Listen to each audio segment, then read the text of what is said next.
Menjelang puncak ibadah haji di Arafah, Musdalifah, dan Mina atau Armusna, para pembimbing haji Indonesia mulai mengingatkan jamaah agar tidak terlalu memforsir tenaga demi mengejar ibadah sunnah. Aktivitas pada seperti sholat arba'in di Masjid Nabawi hingga umrah berulang kali disebut berisiko menguras stamina, terutama bagi jamaah lansia dan kelompok berisiko tinggi. Padahal, kondisi fisik yang prima menjadi kunci utama menghadapi fase terberat dalam rangkaian ibadah haji. Muhammad Holil Nafis menegaskan bahwa menjaga kesehatan menjelang Armusna jauh lebih penting agar jamaah mampu menjalankan rukun haji secara sempurna. Menurutnya, niat baik untuk beribadah tetap bernilai pahala meski terhalang kondisi kesehatan.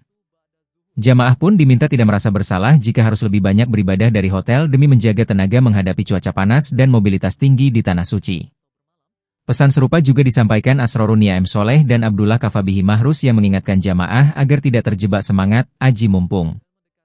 Mereka menekankan bahwa inti ibadah haji adalah wukuf di Arafah, sehingga energi dan kesehatan harus dijaga sejak awal. Dengan persiapan fisik yang baik, jamaah diharapkan dapat menjalani seluruh rangkaian puncak haji dengan lancar, aman, dan khusyuk.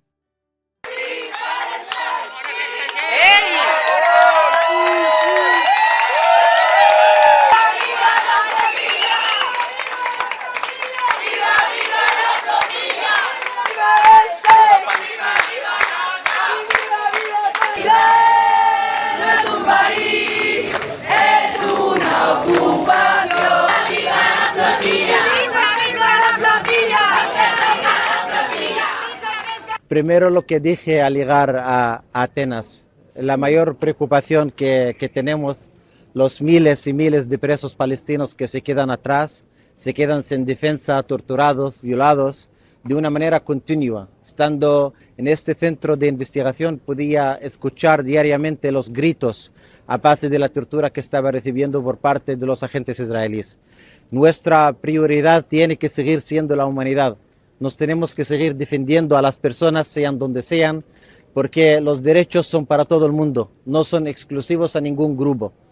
Israel viola los derechos humanos en cualquier momento, en cualquier espacio.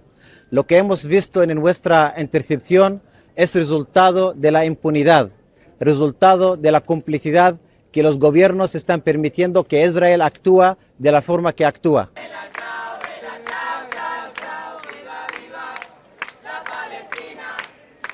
Me han dicho en este interrogatorio que esa es autoprotección. Cuando les pregunté por la presencia de la ocupación militar en los territorios ocupados del 67, me han dicho esa es fuerza protectora. Cuando les pregunté por los colonos, me han dicho que esos son ciudadanos. Para ellos, Palestina no existe. Me lo repitieron muchas veces, que Palestina no existe. Hoy no cantamos victoria, pero cantamos un proceso colectivo, cuando las movilizaciones en todas partes del mundo, cuando las presiones políticas tuvieron resultado ante un gobierno fascista.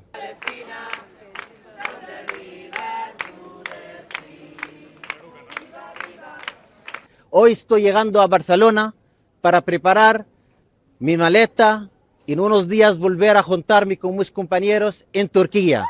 Porque nuestro camino solo acaba de empezar. Quiero agradecer a mi familia valiente, que han estado dando tanta energía, tanto apoyo con los mensajes que me llegaban. Quiero agradecer a las 180 personas que estaban conmigo en el secuestro. Los gritos y golpes que daban como protesta a mi detención me daban energía para enfrentar a esta injusticia. Quiero agradecer a las abogadas de Adala, a nuestro equipo legal en los diferentes territorios, a todos y todas las participantes de la flotilla en todas las delegaciones. Sin las movilizaciones que han salido en tierra, no hemos podido volver a poner Palestina otra vez en el mapa. No somos ningún héroe, ni queremos serlo. Lo que queremos es que se hable, que se cuenta lo que está pasando en Palestina todos los días.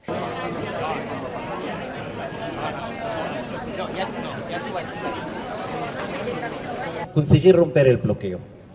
Pero tenemos que tener en mente la continuación, la insistencia en repetir nuestras acciones para dejar una vez más que la única ilegalidad que existe son los crímenes que comete Israel.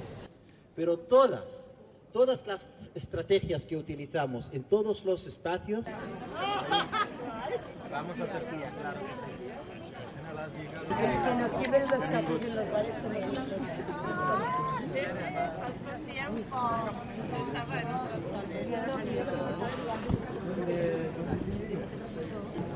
Pero ¿por qué viniste aquí? Yo siempre dije, es que yo no vine, que me habéis buscado vosotros. Mira, hablamos siempre sobre los resultados concretos de las cosas que organizamos. Y tenemos un debate muy amplio entre lo que es simbolismo y lo que es acción directa.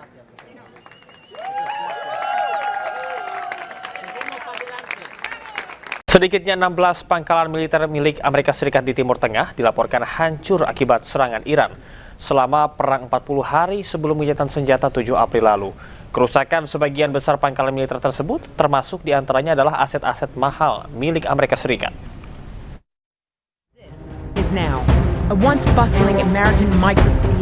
Dilansir dari media Amerika Serikat, CNN melakukan investigasi terkait serangan Iran terhadap pangkalan militer Amerika Serikat di 8 negara Timur Tengah.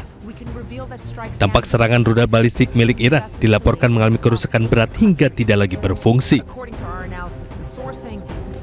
Perang antara Iran, Amerika Serikat, dan Israel pecah sejak 28 Februari 2026.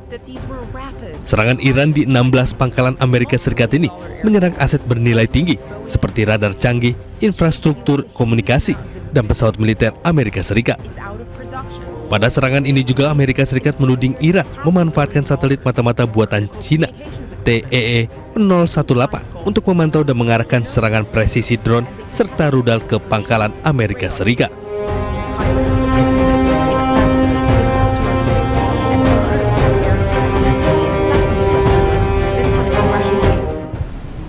Presiden Amerika Serikat Donald Trump memperingatkan bahwa serangan militer baru terhadap Iran tetap mungkin terjadi jika Iran berperilaku buruk. Di sisi lain, militer Iran mengunggah sebuah rudal besar yang ditulis dalam keterangannya adalah sebuah nuklir.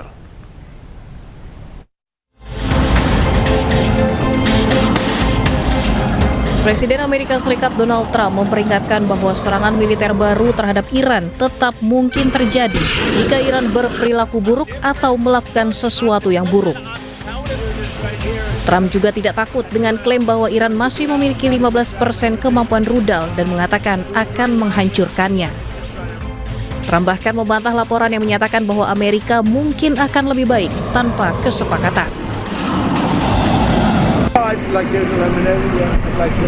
It'd be a start for them to build up again. And yeah, I would like to eliminate it. If they misbehave, if they do something bad, but right now, we'll see. But it's a possibility that could happen, sir. Menjawab laporan kekuatan militer Iran melemah, juru bicara Markas Besar Pusat Hatam Al-Anbiya mengunggah sebuah rudal besar yang ditulis dalam keterangannya adalah sebuah nuklir. Akun Instagram yang diduga milik Ibrahim Zolfagari ini mempertanyakan kekhawatiran Amerika yang melarang Iran memiliki senjata nuklir. Seperti diketahui sebelumnya, perundingan antara Amerika dan Iran berakhir buntu. Salah satu tuntutan yang tak bisa dipenuhi Iran adalah soal kepemilikan senjata nuklir, di mana Amerika meminta Iran menghentikan pengayaan nuklir dengan alasan apapun. Presiden Amerika Serikat Donald Trump menyamakan Angkatan Laut Amerika Serikat yang menyita kapal Iran seperti bajak laut. Pernyataan Trump menambah ketegangan diplomatik di tengah konflik Amerika Serikat dan Iran, terutama terkait dengan blokade maritim dan penutupan Selat Hormuz.